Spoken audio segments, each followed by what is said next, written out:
So, good day, all. We'll be looking at timber as structural members.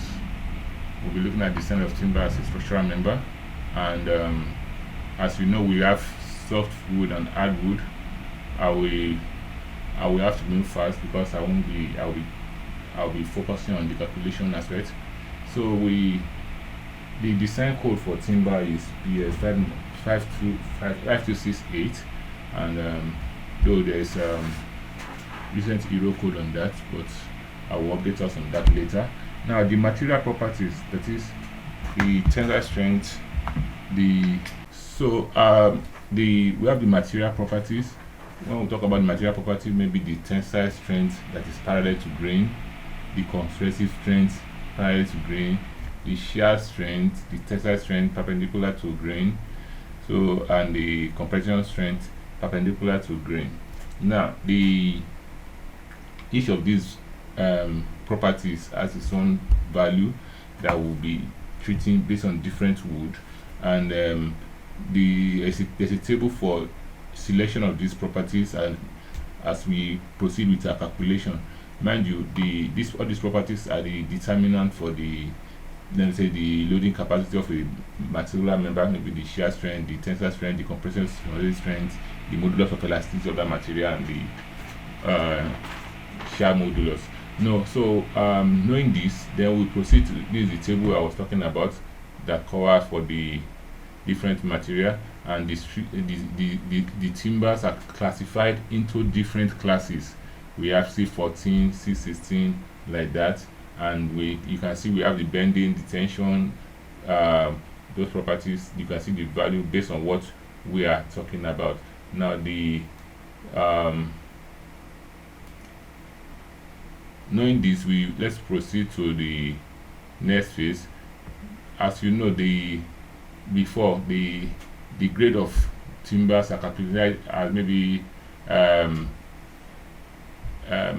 number grades are 75, 65, 50, and 40, like that, according to BS in the 84s. But later it was modified to general structural and GS, SS, and 4 machine grades. So we have MGS and MSS and M75 and M50. So now this grade stress and strength of these timbers, there's a calculation for those grade stresses based on the class 1 and class 2. This for class 1 and class 2, and we have their values for the average densities, all those properties, etc. Now, let us go to the one that I think we know very well is I think here we mostly talk about timber, Iroko tree, and the rest. But you can see here we have BS code. That's one of the reasons why we have a British, large British pine, etc. So that's one of the reasons why we need to incorporate our own timber and have its own grade that we'll be using for our design, and then determine the bending parallel and the tension parallel to those timber design. Now, there's something we call the K factor in timber design. All these factors, they are like factors that we use, let me call them modification factors that we use for when we're designing our flexural or compression member. Like the K2, this deals with moisture content. The K3 deals with duration of loading of our members. The K5 deals with notch end, while the K7 deals with depth factor. The K8 deals with load sharing system, while the K12 deals with compression member stress factor. Now, let us go to this stress K2 first. The K2, the strength and stiffness of timber decreases with increasing moisture content. That is to say, the strength of timber decreases as the water in the timber increases. So for this particular one, case, for service class 1, the moisture content corresponding to 20 degrees Celsius only exceeding 65% for a few weeks. That is to say, in such environment, most timber will attain an average moisture content not exceeding 12%. So in few weeks, let's say even a few per year, the timber is still not its moisture is not exceeding 65% or something like that. Now, for class 2, its own is around is around 20 degrees Celsius, its relative humidity of the surrounding air only exceed 85% for a few weeks per year. That is only exceed 85%. Now, this temperature, as I said the other time, this is the temperature that is being used in UK. However, in a place like Nigeria, we have temperature like around 32, 33. I think the minimum is around 32 or so most of the time. So you can imagine what we will be having. So our timber design differ with those other countries. So due to climatic change, class 3 is classified as higher moisture content than 72. So now, but we will still be using the British standard for now. So as I said the right time, the K2 factor, which covers for moisture content, if it is perpendicular bending parallel to grain, is 0.8, compression parallel to grain is 0.6, etc. like that, as we have in this table T2, which is equivalent to table 16 of our BS 5268. So the duration for loading, which is K3, we have it as this value. If it is for loading, it's for loading, long-term loading, dead and post load, we use 1.0, etc. like that. For notch end, it has its own value too. That notch end, you can see we have it for a top notch on the top edge. That is on the top edge like this. You can see it on the top edge. It's pressing on the top edge like this. This is the formula for it. The K5 is 1.0 for that. And for underside, when it's at underside, you can see the way it's underside. The K5 is calculated using HE over H. That is K5 is greater than or equals to 0.5. Now the K7 is the depth factor. What else? We have the K8, which deals with load sharing, and K12, which deal with compression members. So let us go straight to the this is the table for K12. As you can see the values, and we look at timber design. Let's go to we have flexural members and tension compression members. Now let's look at the beams, the rafters, the joints. They are divided to as flexural members, and then the procedure we follow is we calculate the depending deflection, lateral buckling, shear, and bearing. And let's take example that we have a beam that is spanning this way, resting on this bearing work plate.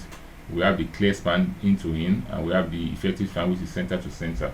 So in determining the effective span, LE, it is usually acceptable to assume an addition of 50 mm to the clear span. Addition of 50 mm to the clear span.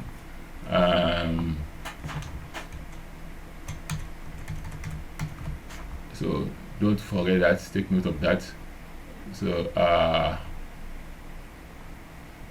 now, and between the supports for solid timber beams and joists, and 100 mm for built-up beams. 100 mm for built-up beams that spans up to 12 meters, up to around 12 meters. But Logan span should be checked. So knowing this will be very important when we are calculating our effective span. Let us go to the bending. The normal bending, the M times Y over I for your elastic, from your elastic theory. So if we know that, since we know that I over Y is equal to the second modulus and is denoted by Z, so we can also write, if flexural members are not to fail in bending, the design moment M must not exceed this moment of resistance. That is, M must be less than or equal to M of R. So the design moment is a function of the applied load, and the moment of resistance for a beam can be derived from this theory of bending, which is given as, since we said this one should be less than or equal to this, so we can say MR equals to sigma M of the material times Z. I told you the other time that I over Y is Z. So the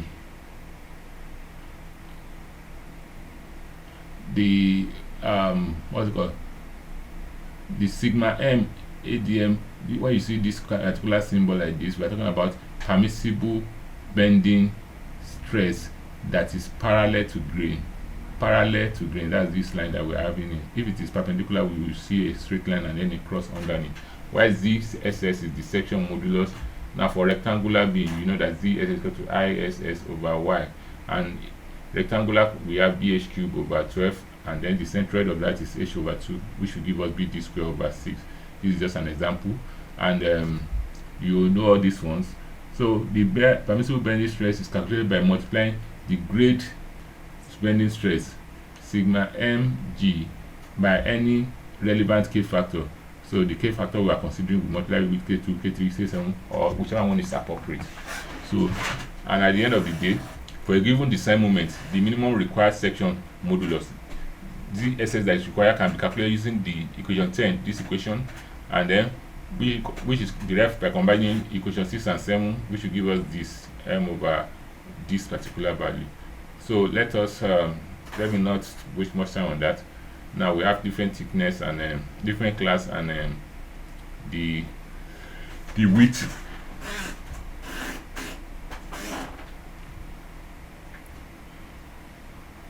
So for instance, our timber, it is sawn into, we have 2 by 2, that's 50 by 50, but this one is 47. So I think the one we have here is 3 by 4, which is 75 by 100. So all these ones are timber sizes that you can see here. Now the next thing we calculate is the deflection, and we excessive deflection of fractional member may result in damage of surfacing material like the ceiling partition and the rest. Now we recommend that we provide permissible deflection, and that is our design should not be, it does not exceed this permissible deflection, which is dp. So this dp is descending at 0.003 times span. So, and for longer span, that is spanning up to 4.67, it should not exceed 14 millimeter. So if the span is within this range, over 4.67 meters, we use 14 millimeter for the total deflection. So this total deflection is the summation of the bending deflection and the shear deflection, which is this and this. And for table 6, when I give the bending and shear deflection formula for some loading condition, case for beams and regular section, for formula have be derived by assuming that the shear modulus is equal to 1/16 of the permissible modulus of elasticity in accordance with clause this. So please, it's better you relate with your BS 5268, which is in the table provided, or in the note provided, so that you can locate what is needed. So let me go to the deflection calculation. As you already know, this is the normal simply supported loading. If it is uniformly distributed load, for bending deflection for bending, this is the formula 5W L over 4 divided by 384 EI. While for shear, the difference due to shear is this particular formula.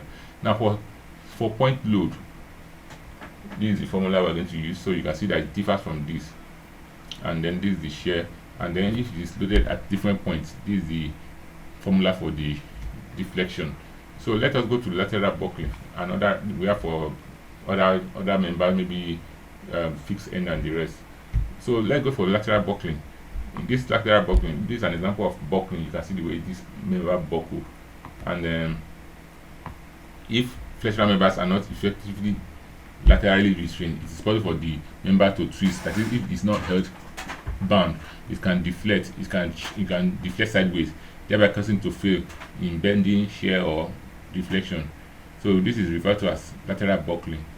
Now this can be avoided by ensuring the depth to breadth ratio are complied with. That is, the depth to breadth ratio are complied with. These are the depth to breadth ratio given for no lateral support, for end deposition, etc. like that. Now for the